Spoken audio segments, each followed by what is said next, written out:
Маријан Николовски на радио Слободна Македонија. Почитувани слушатели, денеска е среда, 8 март, денот кога се чествува рамноправноста меѓу мажот и жената. Така што за почеток честитки до сите припаднички на понежниот пол кои што го одбележуваат овој ден. Тоа е една друга приказна. Меѓутоа ние денеска нема да зборуваме на таа тема, бидејќи фокусот во Македонија се уште е на актуелната политичка состојба и статус кво, би рекол, ситуацијата последните неколку денови, меѓутоа со премногу тензии, премногу работи кои што засега не нудат некаков излез или некакво решение на политичката состојба во Македонија. Јас пред за почеток само една од последните информации која што доаѓа како резултат на став на Централниот комитет на ВМРО ДПМН кој што синоќа заседавал.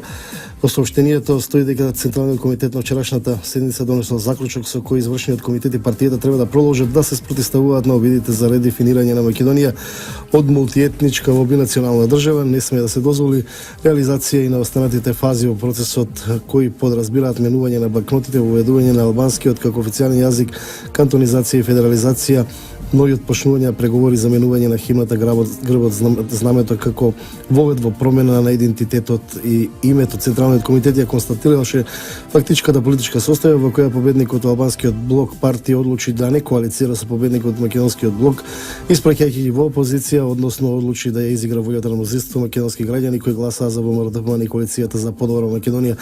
Со тоа засекуваше погазен принципот победник со победник и веќе не постои вистинска причина во иднина да биде загарантирано учеството во извршната власт на партијата која би освоила мнозинство од албанските гласови. Уцената со која се соочува СДСМ најскапо ќе чини државата.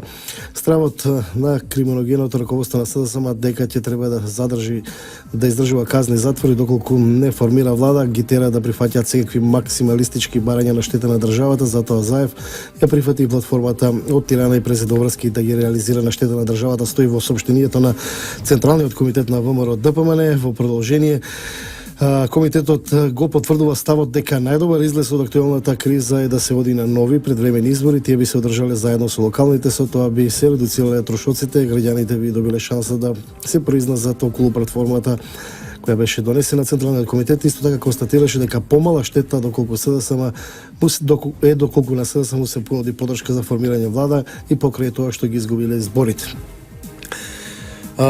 Мој ваш денешен гостин на оваа тема е Стефан Влахов Мицов, нови публицист, историчар. Добар ден, Стефан. Добар ден, благодарам на поканата. Ние денеска ќе разговараме еден друг малку аспект околу тоа, малку историја, малку околу значењето на јазикот и оваа ситуација. Меѓутоа сега те прашам на почеток дали е најдоброто решение она што го нуди ВМРО ДПМН и покрај тоа што беа победници на изборите, тие сепак се одлучија да понудат формирање на малцинска влада предводена од СДСМ само доколку се стават адакта прашањата кои што подразбираат редефинирање на државата. Види, за жал Македонија моментално е разградена во сите правци. Еве сега пред неколку денови имаше средба на Али Ахмети во Струга со албанската министерка за одбрана. Тоа медиумите го пропуштија, зборат за се и се што, ама го пропуштија. И на таа средба се зборувало за план Б по одлуката на председателот Иванов. Сега, како може министер Странски слободно да си шета? Кој го кани, кој му дозволува? Значи, ние навистина сме разграден двор. Еве сега, Кршина се владат. Имаме ли ние влада? Нели имаме? Се уште, еве ти прочита синоќешното сообщение на ВМРО. Ќе продолжиме да се бориме. Јас прашам, во кого е моментално власта? Институциите, министрите, нели во ВМРО? Како ќе се бориме со изјави? Ќе се бориме со летоци? Со што ќе се бориме? Кога, јас знам така, кога имаш власта, сега ние од Македонски манифест правиме изјави, пошто не сме на функција. Нормално е на опозиција да прави, ама кога имаш ти институциите, кога можеш да спроведеш тоа. Како може да се бориш само со тоа, со пенкао и со ливчиња? Како да се бориш? Да се бориш, тоа значи да го спречиш, Маријам, да го спречиш. Ние гледаме 3 години, не спречуваме ништо. Тие си прават се што сакат. Сега, и добро е дека председателот, тоа е последна институција која, нали, можеше да одржи и која сега моментално одржува. И прашање е, веќе јас мислам дека ќе стане и тоа понатаму разговор, прашање е што, каква подкрепа добива председателот Иванов? Каква подкрепа добива? Пошто то не е само да кажеш, ние се ставаме со него, тоа е доброто, практично каква подкрепа? Прашањата веројатно треба да се решаваат низ некаков политички дискурс, низ некаков насилнички обид. Сега, има ли насилнички обид за уништување на Македонија? Има. Тоа го гледаме. Има ли мешане во внатрешните работи? Има. Директно мешане во нашите внатрешни работи. Тоа е од страна на надворешни субекти, како се од Албанија и Косово, тоа и гледаме од страна на САД, Европската унија, представници, еве сега и министр. Реакција има, да не би... Ама реакции има, дали има реакции, какви реакции ќе има, ако сега некој странски представник каже, сега вие во Франција мора во изборите кои ќе ги одржите сега, нали, во тоа, по неколку месеци, мора да ставите тоа и тоа. Знаете што ќе биде? Ќе биде нешто невидено. А ние, добро, па ние не сме мали деца. Тоа е едно друго прашање. Сепак реакција има и од Министерство за надворешни работи, и од влада, и реагира институциите. Веројатно политичката логика, тие се реакциите. Јас не познавам други реакции.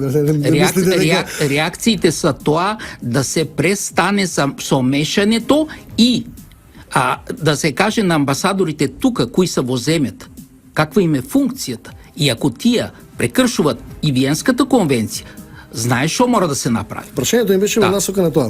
Дали излез од политичката криза е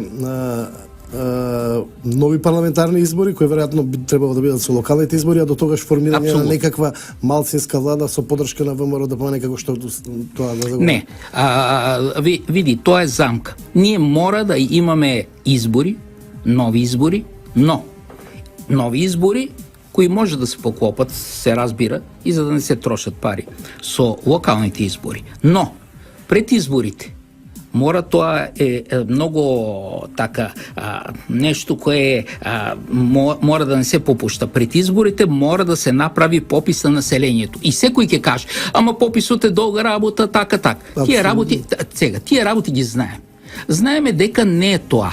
Попис може да се направи за неколку дена, ако се користат базата на лични податоци во МВР. Тоа е. Нема зашто да се оди од куќе на куќе од стан тоа. Станува збор за пописи за етничката припадност. Не станува збор за тоа. Зашто пописот е виден? Пописот е виден за тоа што да се знае по тоа кога се отлучува. Пошто го гледаме и во албанската платформа што барат и тоа. И друго прашање е веќе дека кој измисли, јас секогаш сум прашал, кој измисли таа цифра 20%? Ако 20% од една етничка заедница и тоа, кој го смисли тоа? Сега, зашто не 30, зашто не 15, зашто не 10? Ама тоа не постои во меѓународното право. Не постои. Тоа е еден завршен процес. Ама нема завршена работа. Завршено е само во човечкиот живот, завршено е само кога умреш. А инако доколку една држава постои, нема завршен процес. Пошто и тоа слушам. Ама сега тоа е завршено. Ако така беше завршено, немаше да има, значи, една завинаги. Ќе имаше, значи, држави, ставува и тоа. А тоа се менува. И не може. Не може, пошто сега 16,7% толку са реални, а може и уште помалку да бидат. Тоа се лицитации на уреди. Не се тоа са податоци кои ги имат, ама не смеат да ги изнесат. Ако се види избирачкиот список, тога се 25%. во избирачкиот список прво не се 25%, пошто избирачкиот список го гледаме како се правеше избирачкиот список. Се вадија, па се става, па се приклучува, нали, од тоа, така што избирачкиот список е многу таква, да кажам, трговска операција. Не, затоа зборам дека да се вратиме на суштината. Суштината е избори. Суштината е избори и никакви малцинствени влади. Никакви тоа, зашто тоа е алатка. Алатка, малцинствени да почнат да се прокарват и тоа. Вошо во собранието не смее да се состави, вошо пратеници тие да влегуват. Не смеат. Мора избори да се распишат. Сега ако е тоа, викат, ама тоа... Некој треба да ги организира. Да, некој мора да ги организира, па било во устав, шо било тоа. Ние гледаме дека уставот секој го крши како му дое. Така ли е? Така е. Сега, кога е така, изборите и тоа и локалните се прекршени, сега тие во мај, нали, ако гледаме, не може да тоа. И уставот беше еднаш прекршен, пошто мораше кога Груевски не направи влада, уставот не предвидува втор, трети, така натаму. Мандатар, па тоа. Значи, мора да се распишат избори. Сега, избори може да се распишат, ако е потребно, и од изборната комисија.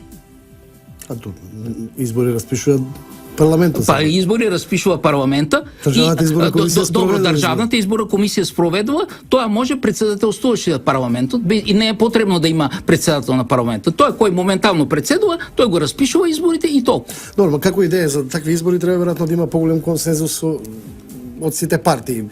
Веројатноста дека еден од излезите на решенијата, веројатноста дека се избори и тоа веројатно со локални избори е некој од опциите за кои што неофицијално се разговара, како што велат некои неофицијални информации. Тоа е единствената опција, Марија. Меѓутоа, што до тогаш во тој вакуум период?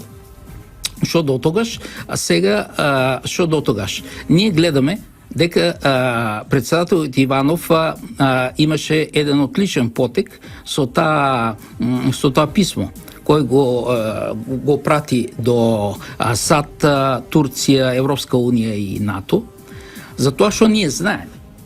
Политичарите и тие знаат. Ние знаеме кои се наши пријатели и кои не се пријатели. Ама со тоа обраќање да биде осудена таа надворешна албанска платформа, тука веќе дефинитивно се гледа каков е односот на секој од нив кон Македонија. Така што тука нема, ама ние сме пријатели, ама ние тоа. Ако си пријател, странското мешање во работите на Македонија и на месата на две странски држави, ајде едната не е држава, тоа е протекторат, така, мешањето, тоа мора да биде осудено. Сега, ако не го осудиш, тоа што значи? Тоа значи дека ти си наводен пријател. Сега, второто тоа кое мислам јас, посебно, кое мора по неколку денови, зависно од одговорите и тоа, кои се знаат какви ќе бидат, тоа е председателот на Републиката да побара во Советот за безбедност итна седница во врска со загрозеността на Република Македонија од надворешни сили. Кој е Совет за безбедност? Советот за безбедност во Обединетите нации. Во Обединетите нации. Так, како тоа знаеме во некои моменти го бараше Грузија, во други моменти тоа. Така што таква седница, пошто навистина ние имаме загрозеност. Како може да биде друго, кога странски премиер вика албанците во Македонија мора да земат власта во своји раце, повикуваат на мешање на влегување на НАТО и тоа, па тоа е загрозеност. Значи, Советот за безбедност и веќе во зависност од отлуката и на Советот за безбедност, веќе дефинитивно ние ќе знаем кои се наши пријатели и кои се непријатели. И нема тоа да го вртим 26 години да си затвараме очите. Круг со Маријан Николовски на радио Слободна Македонија. Повторно назад во кругот, почитувани слушатели, мој ваш денешен гостин Стефан Влахов Мицов. Застанавме околу можноста сепак да се најде некаква заедничко решение. Вие верувате дека треба да се бара седница на Советот за безбедност заради ставовите изјавите на локалните соседни политичари. Сепак јас мислам дека што недостасува во Македонија да седнат македонските политички партии да разговараат на оваа тема, да најдат решение? Сега, ово е прашање, мора да го внесеме 26 години назад, уште со времето на осамостојувањето. Сега што стана тоа? Тоа стана и во Источна Европа, а во уште поголем дел и во Балканот. Кога во самите партии кои се сформира тоа, а лидери беа подметнати. Тоа е и во СДС, го знаеме, тоа беше и во ВМРО. Знаеме дека досегашните тројца македонски председатели исто изигрува лажен патриотизам, за жал. Сега, кога тоа е целта. Тоа е целта да не се јават на Балканот и воопшто да не се јават вистински автентични лидери. Ние вистински автентични лидери немаме. Еве сега кој исклучиме на годишниот потек на председателот Иванов и сегашниот потек. Ние лидери немаме. Ние немаме лидери од типа како во Унгарија. Еден Орбан. Ние немаме такви. И тоа е целта. Да бидат партиските лидери, да бидат починети од надвор. Вие пишувате една книга сега за... Да, пишувам за таа книга, се вика Илинденски лидери. Ама пошто проблемот и тогаш е бил сличен на сега. Ама јас сакам да го ставам во поголем контекст, во целосен контекст. Пошто лидери недостасуват. А проблемот е тоа. Македонскиот народ од секогаш, од антиката до денес е почитувал своите лидери. Почитувал. Ето тоа е позитива и негатива. А позитива е пошто ако лидерите се вистински, еве и во антиката и тоа народот и во времето на Самуил и така, успевал. Ама кога лидерите се подметнати, кога можат да бидат подкупени, кога демонстрират лажен патриотизам, инако попуштат, тогаш веќе и народот е поразен. Ето тоа е проблемот. Пошто ние знаеме сега, пошто ме праша за книгата, еве тие еден на Гоце Стелчев, еден Јане Сандански, еден Питу Гули. Ама колку са тие на вистински лидери, кои да не бидат манипулирани. Што значи лидер? Лидер тоа значи да не биде манипулиран. Прво да не биде донесен од надвор, како беше донесен председателот Борис Трајковски. Така. Второ, лидерот да може тоа да биде не само да изјавува, Киру Глигоров изјавуваше, Македонија е се што имаме и напише и мемуари така, ама така ли делуваше? Јас за тоа зборовите са едно, действијата са друго. Значи ние немаме лидери за действие. Ние имаме лидери за зборове, имаме лидери за митинзи, имаме лидери кои велат нема да попуштиме, а секојдневно попуштат. Ние немаме кој да каже избори ќе се одржат на 24 април. И толку. Не ме интересира меѓународна заедница и шо и тоа. Ние сме тука. Меѓународната заедница да се гледа нивните проблеми. Нема да ги признаат. Па ништо. Па ние знаеме во Европа и во светот има случаи кога меѓународната заедница не признава избори. Шо? Овие не се самоубиват. Овие си терат работата и така. Воопшто не име гајле.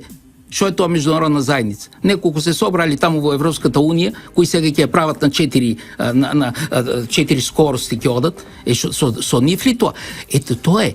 Значи тоа е стравот. Стравот, пошо зашо има страв? Не требат лидери веројатно само за борба со меѓународна заедница, требат лидери за внатрешна консолидација. За се треба лидери, така не само. Не мислам дека Орбан е баш најдобриот пример.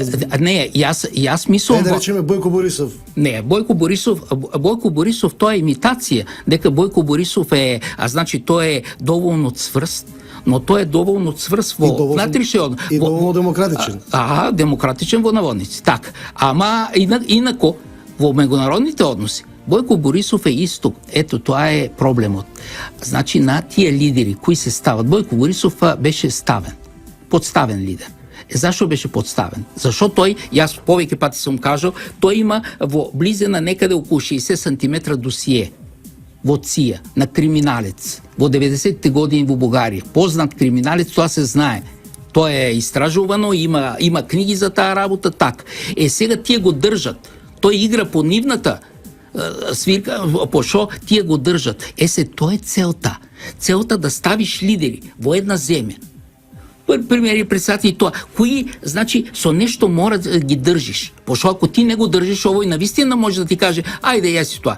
Сега, тоа е работа на македонските служби за безбедност, нали, кои да проверат една информација сега, дека Заев со неговите бизнеси е заглавил во тоа во Косово и во Албанија и таму са блокирани меѓу 25 и 40 милиони евра. Сега тие надвор од се друго го држат и со тоа, ама тоа мора безбедностните служби нашите да си вршат работа и да го проверат, да проверат таа информација. И една друга информација поврзана со Заев, дека во декември, значи, така намерно се е развел и се тоа на фамилијата е префрлил тоа и нема, тој човек нема ништо и тој во излего и вика јас немам ништо. И ако се провери може навистина да нема ништо. Да не навлегуваме во работи за кои што немаме. Нема за тоа мора, јас викам, ние наместо да збориме глупости, мора тоа да се истражува, да се види кој е зависен од кој, зашо е зависен, кој кого става. Тоа е. Ама да си вршат работата. Јас тоа става. Благодарам, правиме уште една кратка пауза. Круг со Маријан Николовски на радио Слободна Македонија. Повторно назад, почнени слушатели, во вториот дел од денешниот круг, мој ваш денешен гостин Стефан Влахов Мицов. Во таа платформата на албанските политички партии кои што ја поставија како услов за формирање влада, има еден дел кој што се однесува за осуда на геноцид врз албанското население од 12-та година до 56-та. Малку историска позиција, за што станува збор? Станува збор, тоа е една, не бив кажал мистификација, тоа си е фалшификација. Пошто тука обрати внимание како са ставени годините. 1912. Тоа е годината кога е формирана албанската држава. Значи тоа кога е. Сега тоа е, значи, продолжеток. Таа платформа, некој веќе кажа, дека тоа е своевиден продолжеток на платформата на идеите на Призренската лига од 1878 година, која сака сите османлиски вилаети тука, кои са, значи, и вклучително Битолскиот, Солунскиот, тоа да бидат, значи, објавени за албански. Тоа е. Сега, добро, ама 1912 година до 1912 година постои Османлиска империја. Потоа веќе Македонија е поделена меѓу балканските земји. Значи, таа шема не може да се користи. Не може да се користи, нема призренски вилает, нема други тоа. Значи, тие барат продолжување на таа идеја. Сите поранишни османлиски вилаети. Ете, тука е претензијата. И затоа и нашите соседи скокат, пошто тоа са претензии кон Грција. Тоа са претензии не само кон Македонија, значи претензии кон Грција, претензии кон Србија, пошто дел од тогашните османлиски вилаети, тие не са на таков на етнички презнак, на етнички принцип, нали, дел од Црна Гора. И сега, ако се признае таков геноцид потоа, значи ти им признаваш правото да барат територија од Грција, територија од Македонија, територија од Црна Гора, територија од Србија. Тоа им го признаваш. Значи, ако прифатиш, еве како е направено тоа 1912. Зашо 1956? Добро, тоа е следното прашање. Да, зашо 1956? Сега. Тука пошо 1944 година се формира македонска држава како дел од Југословенската федерација. Така. Ама сега тогаш наводно тука е замката.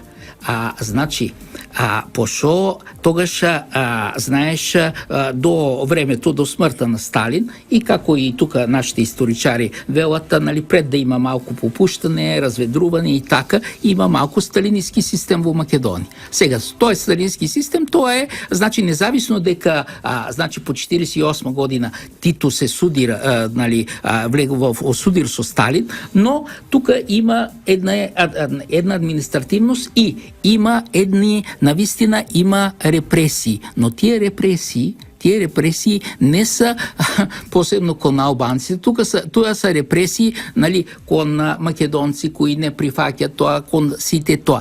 Сега таа навистина, ето тоа е замката, пошо сега ВМРО, денешното ВМРО, нали, кој е наследник на ВМРО, тие са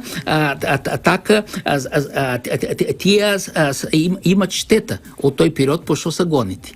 Сега, кога има штета од тој период, ама вие имате штета исто. Значи, како ви е проблема?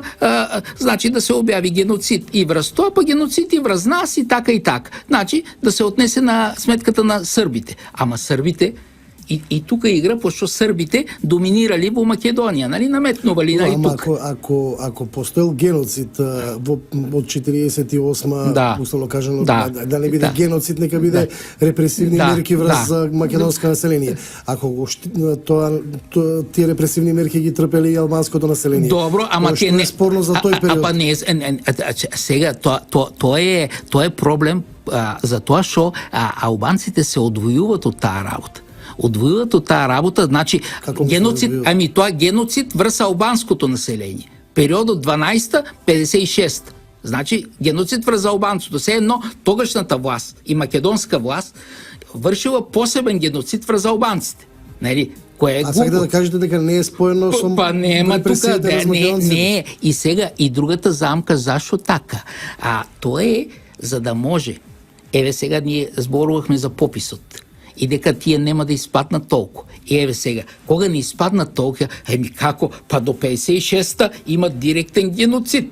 Кој е признаен, ако го се признае геноцид и тоа, па албанците ќе бидеа многу повеќе и е за тоа сега са. И кога викат, нели, има... Тоа се теории на заговор. Ама нема теории на заговор. Точно тоа е мислата. Сега албански политичари и тука и од Дуј баш така размислуваат кога се тоа. И викат, добро, нели, така беше. Кој има во Источна Македонија, нема ни еден албанец. Нали така, нали, во делови од Источна Македонија. Па нема има албанец, пошто геноцидот спречил тоа, инаку ќе имаше. Тоа си е теза која се турка. Ние понекогаш така се отнесуваме со тие работи. Глупо, што е тоа зборот? Ама тоа си има. Тие си имат стратегија. Ние немаме стратегија за да се зачуваме државата, а тие имат стратегија како да освојуваат туги држави, туги земји. И тоа, еве, сега вчера, во Дневник, има една многу интересна споредба меѓу македонската химна и албанската химна. Па албанската химна е директно целосна милитаристичка, ама апсолутно, директно, со оружје ќе бориме, ќе освојуваме, секој читател, слушател може да земе да спореди македонската химна. Слободно ќе живееме, нали, тоа е ептен друго. Тоа е така еден македонски космополитизам. Овие са точно директни етноцентрици. Па тоа им е целта. Ние тоа мора, значи, секој граѓанин мора да свати целта. Прикриена зад такви позитивни лозунги, па за соживот, па што е толку проблем, па еве сега равноправност во шо? Равноправност како граѓанин, да. Равноправност со албанци, со турци, со власи, роми и така натаму, бошњаци и така, равноправност, но некако етнички. Да ве прашаме на работа. Вие сте историчар, јас пред некој видов уште еден, двајца историчари кои што зборуваат на таа тема. Вие имате некоја теза во која што велите дека 12-та, 56-та е поврзана од некаков друг аспект. Ништо случајно нема Маријана на тоа. Кога ме прашате за моето лично мислење и став е дека врз македонскиот народ, веројатно врз албанскиот од 46-та-7 врз оној кој што размислува поинаку од тогашниот комунистички систем, се вршени репресии. Јас мислам дека македонците и албанците веројатно треба да најдат заеднички некој став околу тоа да расчистат со таа историја на комунистичката диктатура во Македонија. Меѓутоа, вие имате некој став. Зошто историчарите молчат и не зборуваат на оваа тема?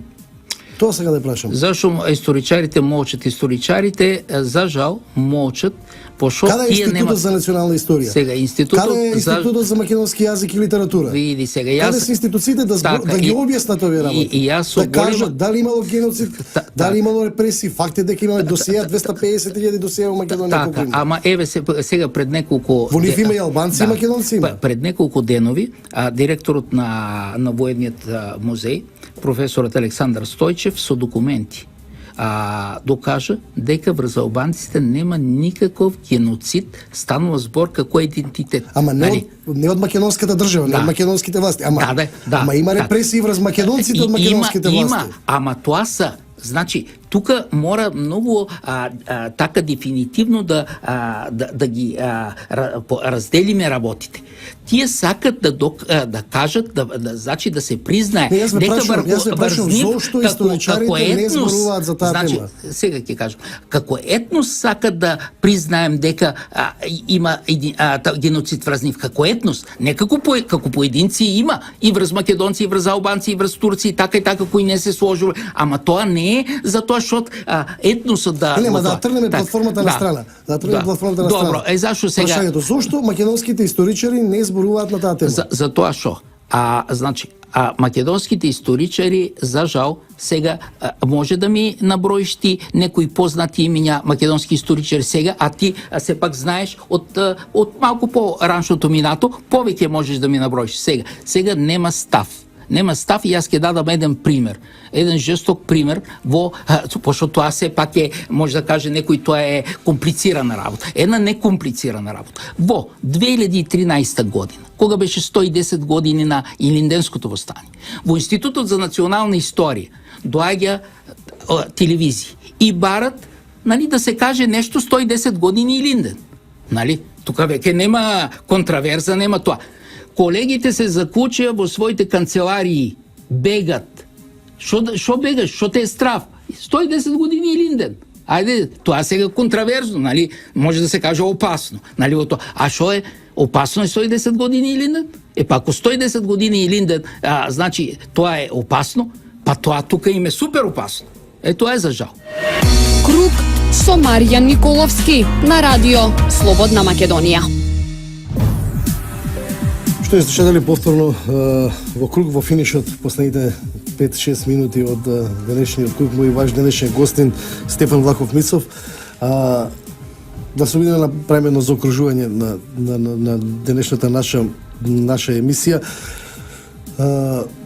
Што очекувате понатаму од развојот на настаните во Македонија? Спомнавме дека состојбата е прилично напната, секојдневно имаме и масовни протести на граѓанското движење за заедничка Македонија. Опозицијата чека некаква одлука на председателот Иванов за доделување на мандат за состав во влада. Победникот на изборите во Мородопане бара предвремени нови парламентарни избори. Каде ќе се движиме? За жал, работите не одат добро, но добро е дека навистина македонскиот народ се собуди преку таа граѓанска иницијатива за унитарна Македонија и гледаме дека во се повеќе градови тоа се луѓе кои си ја сакат државата, кои ја бранат државата и кои се спремни навистина да одговорат на секакви планове Б, С и така на албанските екстремисти. Тоа што јас мислам дека мора тоа конкретно да се прошири, тоа е граѓанската иницијатива, не само председателот Иванов, но да се побара и преку директни обраќања. Директни обраќања тука прво до странските амбасади, потоа до владите, дел од тие кои се мешат. Пошо и вчера 6 амбасадори се собрани таму кај Зоран Заев, тоа е директна намеша во внатрешните работи. Чеках изјава од Министерството за надворешни работи, нашето, нема таква изјава, но тој кога е имало. Така што министер за надворешни работи одговара преку Фейсбук. Има реакции. Има. Да не бидеме толку... Сега реакциите ги гледаме, Маријан. Реакциите тоа. Реакција, кога имаш реакција, знаеш како е реакцијата. Добро, не очекувате дека министер за надворешни работи треба да земе... Министер за надворешни работи мора да отповика прво. Значи, или некој негов заменик, да повика амбасадорот на соодветната земја. Косово или Албанија. И да му врачи нот. Така. Во идниот чекор, ако не се добие преку тоа тоа е да повика македонскиот амбасадор во Тирана, во тоа да го повика на консултации. Тоа значи дека, тоа е предупредуване, дека може да се стигне до прекин на комуникациите и прекин на дипломатските односи. Има си чекори дипломатски. Сега јас се пак сум бил во близо на 7 години во нашата амбасада во Софија и знам како имат чекори и како не се преземат. Друго прашање зашто не се преземат. Ама сега станува збор ние навистина е опасно. Јас се плашам од упат врз тоа, значи врз председателот, пошто тој е единствениот сега кој брани државата, собранието и владата. За тоа мислам дека мора тоа надвор од тие секојдневни протести и тоа да се стане кампување и значи тие да се концентрира граѓанска одбрана на државните институции, на владата, на собранието и на председателската институција. Значи по тој начин практично ќе се подкрепи председателот и ќе се додаде знак дека ние не само сме спремни да манифестираме, току ние сме спремни да се бориме. Што едно е да манифестираш, друго е значи што овие викат ние ги упаднеме со тоа. Да, ние пак ќе се одбраниме по истиот начин по кој вие сакате да упаднете. Ете тоа е пораката. Инако не може да. И истовремено пред не само влада собрание, туку и пред странските амбасади и пред седишето на Европската унија. И таму мора да има протести. Значи да се види дека народот не ги сваќа кои се пријатели, кои се непријатели на македонската држава и на македонскиот народ и дека ги е познал и дека протестира. Значи, ете таму ако има секој ден околу тие странски амбасади, ако има митинзи, тоа, тие ќе сватат дека Македонија не е земја да која да си поигруваш и да правиш. Ето по тој начин, на тој начин ќе се поврже и граѓанската иницијатива и значи и действијата на председателот, а истовремено и македонските политички партии мора да излезат од таа глувчешка дупка. Практично. Благодарам, поштовани слушатели, тука е крајот на денешната емисија Круг. Мој ваш денешен гостин беше Стефан Влахов Мицов. Круг е емисија на Трговското радиодифузно друштво Радио Слободна Македонија. Јас сум Маријан Николовски, уредник и водител. Денеска е среда, 8 март 2017 година. За крај, уште еднаш честитки за денешниот празник на сите припаднички на понешниот пол. Останете со Радио Слободна Македонија, имајте убав ден. Круг со Маријан Николовски на Радио Слободна Македонија.